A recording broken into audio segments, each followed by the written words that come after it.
नमस्कार. प्राध्यापक डॉक्टर सुरेश मेणे लिखित मनाचे श्लोक अध्यात्माची पाऊल वाट या पुस्तकाचे क्रमशः वाचन. आजचा भाग. धरी रे मना संगती सज्जनांची, जिणे वृत्ती हे पालटे दुर्जनांची.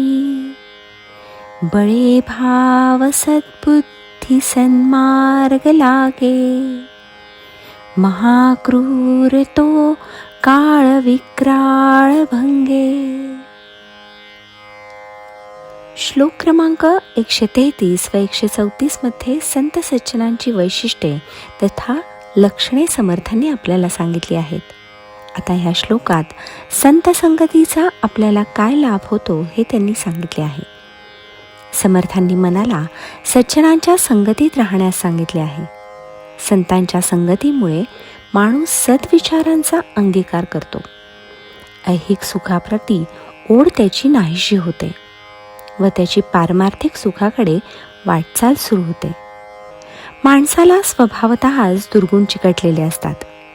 दुर्गुणांना जवळ करण्यासाठी वेगळे प्रयत्न करावे लागत नाहीत, परंतु सद्गुणांचा अंगीकार करण्यासाठी जाणीवपूर्वक प्रयत्न करावे लागतात. त्यासाठी संस्कार व्हावे लागतात. हे संस्कार करण्याचे काम सज्जन माणसे करीत असतात. अशी माणसे जाणती असतात. त्यांना ज्ञान मिळालेले असते. समर्थ म्हणतात, इहलोक साधाया कारणे, जाणत्याची संगती ठरणे. याचाच अर्थ आहे, सज्जनांच्या सहवासात दुर्जनांची वृत्ती पालटते.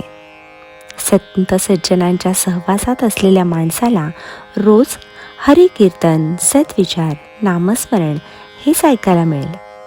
त्याच्या मनात कामवासना व इतर षड्रिपूंचे विचार येणारच नाहीत.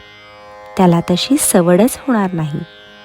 ज्याचे मन रिकामे असते त्याचे मन चंचल असते व ते इकडे तिकडे धाव घेत असते. पण ज्यांचे मन भगवत भक्तीने भरलेले असते ते इकडे तिकडे भरकटण्याचा प्रश्नच येत नाही. कृतीतील बदल सोपा असतो, कारण त्याला कृती करत असताना थांबवता येते. परंतु वृत्तीतील बदल फार प्रयत्नपूर्वक करावा लागतो. त्यासाठी संतांचीच गरज असते. म्हणून सत्संग आवश्यक आहे.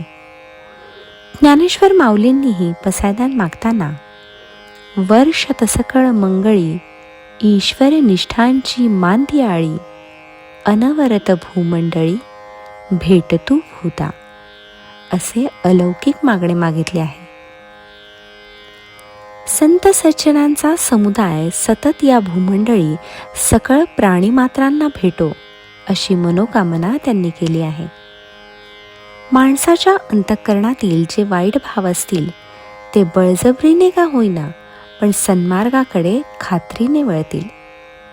लहान मुलांना चांगले वळण लावण्यासाठी वेळ प्रसंगी कठोर व्हावे लागते. थोडासा धाकही दाखवावा लागतो.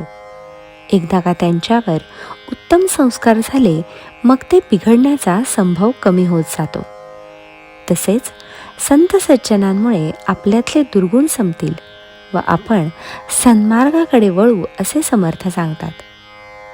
एकदा का भक्त ज्ञानी झाला, त्याला आत्मा परमात्म्याचे चिरंतन स्वरूप कळाले, म्हणजे मग त्याला मृत्यूची देखील भीती वाटत नाही.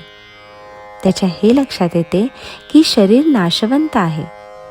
त्यामुळे आपोआप त्याची देहाची आसक्ती कमी होते व तो मृत्यूला सहजपणे सामोरा जातो. संत संगतीने मृत्यूला टाळता येणार नाही, पण आपण अत्यंत ताठमानेने व सत्कृत्याचे गाठोडे बरोबर घेऊन त्याचे स्वागत करू शकू.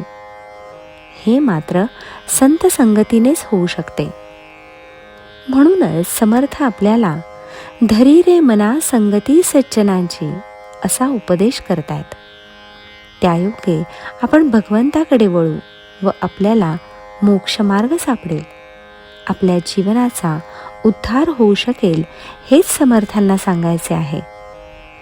जय जय रघुवीर समर्थ.